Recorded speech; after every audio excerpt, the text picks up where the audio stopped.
സ്വാതന്ത്ര്യദിനാഘോഷ പരിപാടികളിൽ വന്ദേമാതരം പൂർണ്ണമായും ആലപിക്കണമെന്ന കേന്ദ്രത്തിന്റെ നിർദ്ദേശം പൂർണ്ണമായും നടപ്പാക്കണമെന്ന ചീഫ് സെക്രട്ടറിയുടെ നിർദ്ദേശത്തിൽ എതിർപ്പ് ശക്തമാകുന്നു. ബിജെപിക്ക് വേണ്ടി കോൺഗ്രസ് ഭരിക്കുന്ന സംസ്ഥാനമായി കേരളം മാറിയെന്ന് എം സ്വരാജ് പറഞ്ഞു. സംഘപരിവാർ താൽപര്യങ്ങളാണ് സർക്കാർ നടപ്പാക്കുന്നതെന്ന് വിമർശനം. എന്നാൽ വന്ദേമാതരം പൂർണ്ണമായും ആലപിക്കണമെന്നതിൽ എന്തിനാണ് അസഹിഷ്ണുതയെന്നായിരുന്നു ബിജെപി ദേശീയ നിർവാഹക സമിതി അംഗം പി.കെ. കൃഷ്ണദാസിന്റെ മറുപടി. ദേശവിരുദ്ധ വികാരം സൃഷ്ടിക്കാനാണ് LDF UDF സംയുക്ത ശ്രമമെന്നും പി.കെ. കൃഷ്ണദാസ് റിപ്പോർട്ടറിനോട് പറഞ്ഞു. ബിജെപിക്ക് വേണ്ടി കോൺഗ്രസ് ഭരണം നിർവഹിക്കുന്ന ഒരു സംസ്ഥാനമായി കേരളം മാറി എന്നത് ഇന്നൊരാരോപണം മാത്രമല്ല, വ്യക്തമായി കഴിഞ്ഞ ഒരു വസ്തുതയാണ്.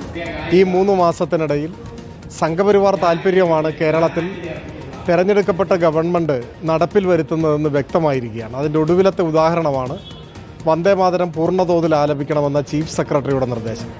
ചീഫ് സെക്രട്ടറി സർക്കാരിൻ്റെ നയം നടപ്പാക്കാൻ ബാധ്യതപ്പെട്ട ഉദ്യോഗസ്ഥരാണ്. ഇപ്പോൾ ചീഫ് സെക്രട്ടറിയുടെ നിർദ്ദേശം വന്നു എന്ന് മാത്രമല്ല, ലോക് ഭവൻ്റെ നിർദ്ദേശമാണെന്നുള്ളത് തെറ്റാണെന്നും വന്നിരിക്കുന്നു. ലോക് ഭവൻ അങ്ങനെ വല്ല നിർദ്ദേശവും കൊടുത്താൽ അതിനെ എതിർക്കേണ്ട ഉത്തരവാദിത്വമാണ് ഒരു ജനാധിപത്യ സർക്കാരിനുള്ളത്. എന്തടിസ്ഥാനത്തിലാണ് മുസ്ലിം ലീഗ് ഈ വന്ദേമാതരത്തെ എതിർക്കുന്നത്? ഇത് മുസ്ലിം ലീഗിൻ്റെ വിഭജനത്തിന് അല്ലെങ്കിൽ വിഭാഗീയത സൃഷ്ടിക്കാനുള്ള ആസൂത്രിതമായ നീക്കത്തിൻ്റെ ഭാഗമാണ്. ഇക്കാലം അത്രയുമുള്ള മുസ്ലിം ലീഗുമായിട്ടുള്ള മുന്നണി ബന്ധത്തിൻ്റെ അടിസ്ഥാനത്തിൽ കോൺഗ്രസിനകത്ത് വിഭജനത്തിൻ്റെ വിഷവിത്ത് പാകാൻ, അത് മുളപ്പിക്കാൻ മുസ്ലിം ലീഗിന് സാധിച്ചു എന്നുള്ളത് ശരിയാണ്. അതുകൊണ്ട് കേരളത്തിനകത്ത് ഒരു ദേശവിരുദ്ധമായ ഒരു വികാരം സൃഷ്ടിക്കാൻ ഇവിടുത്തെ LDFും UDFും സംയുക്തമായി പരിശ്രമിക്കുകയാണ്. LDFിനെയും UDFിനെയും ഒന്നിപ്പിക്കുന്ന ഘടകം അത് ദേശവിരുദ്ധതയാണ്. റോഷിപാലുണ്ട് കൂടുതൽ വിവരങ്ങളുമായി. റോഷിപാൽ, അനാവശ്യമായി സർക്കാർ വിളിച്ച വള്ളിയായിട്ട് മാറുന്നുണ്ടോ വന്ദേമാതരം? ചീഫ് സെക്രട്ടറിയുടെ ഉത്തരവിൽ പറയുന്നത് വന്ദേമാതരത്തിന്റെ ആലാപനവുമായി ബന്ധപ്പെട്ട കേന്ദ്ര നിർദ്ദേശങ്ങൾ പൂർണ്ണമായും പാലിക്കണം എന്നാണ്. ഇങ്ങനെയൊരു വരി എഴുതി ചേർത്തതാണ് ഇപ്പോൾ കുഴപ്പമായത്. വന്ദേമാതരത്തിന്റെ ആലാപനവുമായി ബന്ധപ്പെട്ട കേന്ദ്രത്തിന്റെ നിർദ്ദേശം എന്ന് പറഞ്ഞാൽ അതിന്റെ ഫുൾ സ്റ്റാൻസയും പാടുക, നിശ്ചിത സമയം കൊണ്ട് പാടുക എന്ന് തന്നെയാണ്. ആ ഉത്തരവ് കേന്ദ്ര സർക്കാർ ഇറക്കിയിട്ടുണ്ട്. അപ്പോൾ സംസ്ഥാന സർക്കാരോ കോൺഗ്രസോ ലീഗോ LDFോ UDFോ ഇക്കാര്യത്തിൽ കേന്ദ്രത്തിന്റെ പ്രോട്ടോകോൾ പാലിക്കുന്നില്ല. ആ ഘട്ടത്തിൽ എങ്ങനെയാണ് ചീഫ് സെക്രട്ടറി ഇങ്ങനെയൊരു ധൈര്യം വന്നത് എന്നുള്ളതാണ്. എങ്ങനെയാണ് ഇനി ഈ വിഷമസന്ധിയിൽ നിന്ന് സർക്കാർ കരകയറുക? നേരത്തെ സർക്കാർ പുറത്തിറക്കിയ സർക്കുലർ പ്രകാരം 2 സ്റ്റാൻസ വേണ്ടി വന്നാൽ പാടി ഈ വിവാദത്തിൽ നിന്ന് തള്ളിവരാനായിരിക്കുമോ ശ്രമം? അങ്ങനൊരു തീരുമാനം മുരളീധരൻ പറയുന്നുണ്ട്, പക്ഷെ ബാക്കി ആരും പറയുന്നതുമില്ല.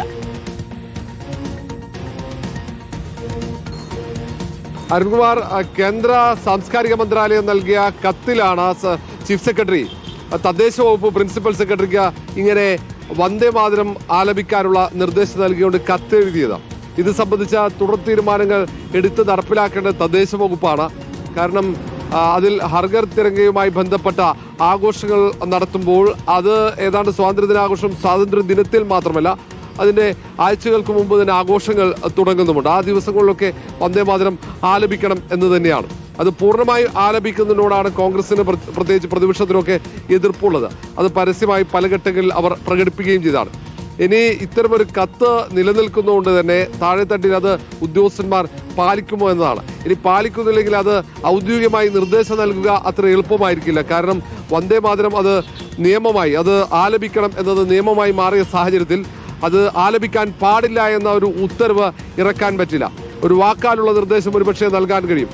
വന്ദേമാതരം പൂർണ്ണമായി ആലപിക്കാതെ രക്ഷപ്പെടാനുള്ള ശ്രമമായിരിക്കും ഇനി സർക്കാരിന്റെ ഭാഗത്തുണ്ടാവും. കാരണം പ്രതിപക്ഷം വന്ദേമാതരം ആലപിക്കാനുള്ള ചീഫ് സെക്രട്ടറിയുടെ കത്ത് ആയുധമാക്കി കഴിഞ്ഞു.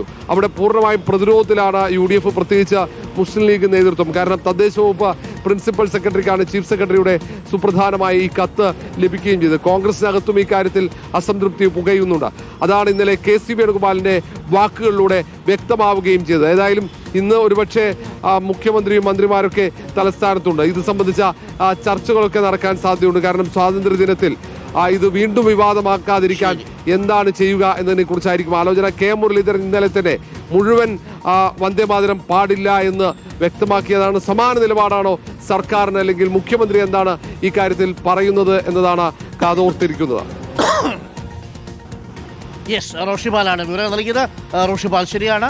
മുരളീധരൻ പറഞ്ഞത് തന്നെയാണോ സംസ്ഥാന സർക്കാരിന്റെ നിലപാട് എന്നതാണ് നമ്മളും ഉറ്റുനോക്കുന്നത്. കാരണം ഈ ഗവർണർ പങ്കെടുക്കുന്ന പരിപാടിയിൽ മാത്രമാണ് നിലവിൽ ഈ പ്രോട്ടോകോൾ പ്രകാരം വന്ദേ മാതരത്തിന്, അതും ആദ്യത്തെ 2 സ്റ്റാൻസുകൾ പാടാൻ സംസ്ഥാന സർക്കാർ തീരുമാനിച്ചിരിക്കുന്നത്. ഗവർണർ പങ്കെടുക്കാത്ത പരിപാടികളിലൊന്നും ഒരു ഔദ്യോഗിക പരിപാടിയിലും വന്ദേ മാതരം പാടേണ്ടതില്ല എന്നതാണ് നമ്മുടെ നിലപാട്. ആ ഘട്ടത്തിലാണ് ഹർ ഹർ തിരങ്കയുമായി ബന്ധപ്പെട്ട് കേന്ദ്ര സർക്കാരിന്റെ നിർദ്ദേശം പൂർണ്ണമായി പാലിക്കണം വന്ദേ മാതരം ആലപിക്കുന്നതിൽ എന്നാവശ്യപ്പെട്ടുകൊണ്ട് ചീഫ് സെക്രട്ടറി കത്തെഴുതുന്നു. അപ്പോൾ നമ്മുടെ സംസ്ഥാനം ഒരു തീരുമാനമെടുത്തിട്ടുണ്ട്. ആ തീരുമാനത്തെ മറികടന്ന് എങ്ങനെയാണ് ചീഫ് സെക്രട്ടറി കേന്ദ്ര നിർദ്ദേശങ്ങൾ പൂർണ്ണമായും പാലിക്കണം എന്ന മട്ടിൽ ഒരു കത്തെഴുതുക? അതാണല്ലോ പ്രധാനപ്പെട്ട വിഷയം. എന്നാലും ഈ കാര്യത്തിൽ ഒരു അവ്യക്തതയുണ്ട്. അത് ലോക് ഭവൻ ഇപ്പോൾ തള്ളി. അങ്ങനെയാണെങ്കിൽ ചീഫ് സെക്രട്ടറി ധൈര്യം എവിടുന്ന് കിട്ടി? ചീഫ് സെക്രട്ടറിയോട് മുഖ്യമന്ത്രി കാര്യങ്ങൾ ചോദിക്കുമോ? അങ്ങനെ പൊതുഭരണ വകുപ്പ് ചോദിച്ച് ആ ഉത്തരവ് തിരുത്തി ഇറക്കുമോ എന്നതാണ് പ്രധാനപ്പെട്ട കാര്യം. കാത്തിരുന്ന് കാണാം. ഇപ്പോൾ ദേശാഭിമാനിയുടെ ഇന്നത്തെ എഡിറ്റോറിയൽ നോക്കുകയായിരുന്നു. RSS അടിയറ വെച്ച UDF ഭരണം എന്ന തലക്കെട്ടിലാണ് ദേശാഭിമാനി അവരുടെ എഡിറ്റോറിയൽ എഴുതിയിരിക്കുന്നത്. ഇത്തരത്തിലുള്ള പ്രചരണം വളരെ സജീവമാകാൻ ഇതൊക്കെ ഇടയാക്കുമെന്നേ. ഒന്നല്ലല്ലോ, ഒരു ഡസനോളം സാഹചര്യവും സന്ദർഭങ്ങളും സൃഷ്ടിച്ചു വെച്ചില്ലേ? ജനങ്ങൾ സ്വാഭാവികമായി സംശയിക്കും.